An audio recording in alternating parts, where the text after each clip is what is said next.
Hi everyone. I'm a bit tired.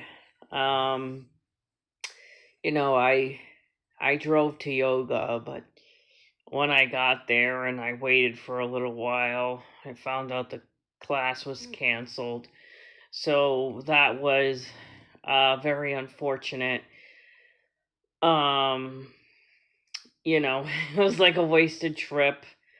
Um, but when I record my traffic videos, um it feels good to record them just because it's catching a lot of cars and everything, a lot of license plates. um I have had people want to retaliate against me, want and stuff like that, and you know hurt me. But anyways, that isn't gonna make me stop making my videos. I'm not gonna stop making my videos. They have made a difference. I just feel that recording myself when I'm driving is just an extra layer of protection.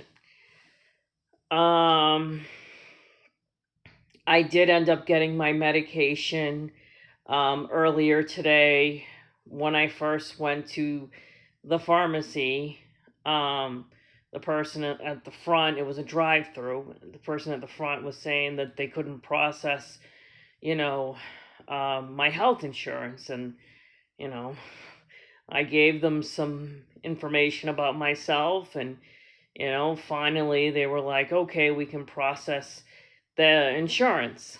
But then they had me, go back in line, as you guys saw in that video.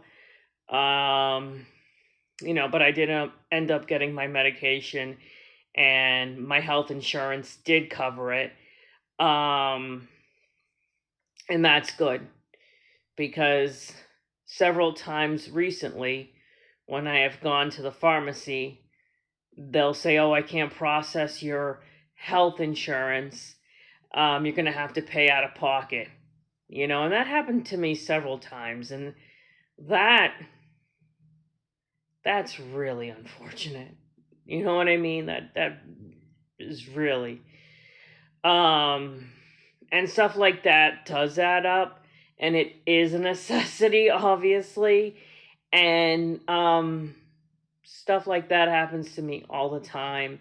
That, and you know the many times that I've been overcharged for things, um and I expose that on social media, and that has made a lot of racist people angry because they think it's okay to overcharge me because I'm Hispanic, you know? But it's not okay. And so that's why I've created those videos and made all those posts to just show people like what I've gone through. Many people thought it was okay that I was unlawfully evicted, many evil racist people. But it wasn't. It was horrible. It was inhumane. It was evil. I could have died out there. Um, but I'm a strong person, and no one is going to silence me. I'm exposing the truth. That's what I'm doing. And I'm protecting myself in the process of doing that. Um, so thank you guys for listening, and I'll talk to you guys soon.